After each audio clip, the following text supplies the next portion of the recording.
Praise the Lord. Hallelujah. പ്രിയ സഹോദരങ്ങളെ, ഔസേപ്പ് പിതാവിനെ പ്രതിഷ്ഠിതമായ ഈ ദിനത്തിൽ നമ്മൾ ധ്യാനിക്കുന്നത് കൊട്ടേഷൻ ഒരു ഹോംവർക്കാണ്. അത് ബൈബിൾ എടുത്ത് കണ്ടുപിടിക്കുക.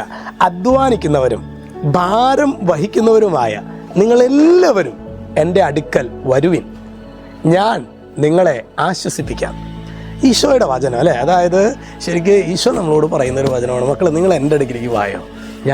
നമുക്ക് ചില സമയത്ത് നമ്മൾ ആര് കംഫർട്ട് ചെയ്യാൻ നോക്കിയാലും ചിലപ്പോഴൊക്കെ നമ്മൾ ഒരു എന്നെ ഒന്ന് സമാശ്വസിപ്പിച്ചിരുന്നുവെങ്കിൽ എന്നൊക്കെ വിചാരിച്ച് നമ്മൾ പലരുടെ അടുത്ത് പോകുമ്പോൾ നമുക്കറിയാം അതൊന്നും പോകണ്ടായിരുന്നു.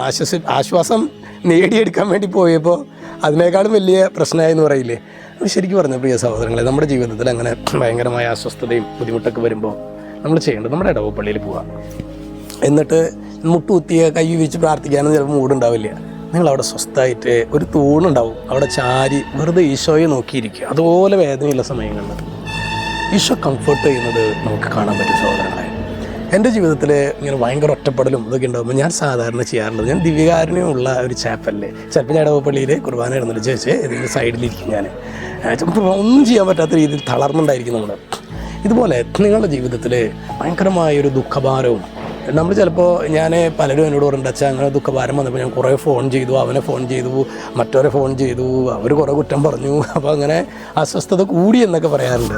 പക്ഷേ ഈശോ അങ്ങനെയല്ല പറഞ്ഞിട്ടുള്ളത്. അധ്വാനിക്കുന്നവരും ഭാരം വഹിക്കുന്നവരുമായ ജീവിതത്തിൻ്റെ അധ്വാനവും ഭാരമായിട്ട് നമ്മൾ അലയുമ്പോൾ യേശുവിൻ്റെ അടുക്കിലേക്ക് വന്നിട്ട് അത് ഇറക്കി വയ്ക്കുക. പ്രിയ സഹോദരങ്ങളെ, ഈശോ നമ്മെ കംഫർട്ട് ചെയ്യുന്നത് പോലെ കംഫർട്ട് ചെയ്യാൻ ഈ ലോകത്തിൽ വേറൊരു വ്യക്തിക്കും സാധിക്കില്ല. അതാണ് അങ്ങേ പോലെ സ്നേഹിച്ചിടാൻ ആവതില്ല ആർക്കുമേ. അതുകൊണ്ട് ആ ഒരു സ്നേഹം അനുഭവിക്കാനായിട്ടുള്ള കൃപ ഈശോ നമുക്ക് എല്ലാവർക്കും നൽകട്ടെ. രക്ഷിതാവായ യേശു ക്രിസ്തുവിൻ്റെ നാമത്തിൽ ആശീർവദിക്കുന്നു, ഇപ്പോഴും എപ്പോഴും എന്നേക്കും. ആമേൻ.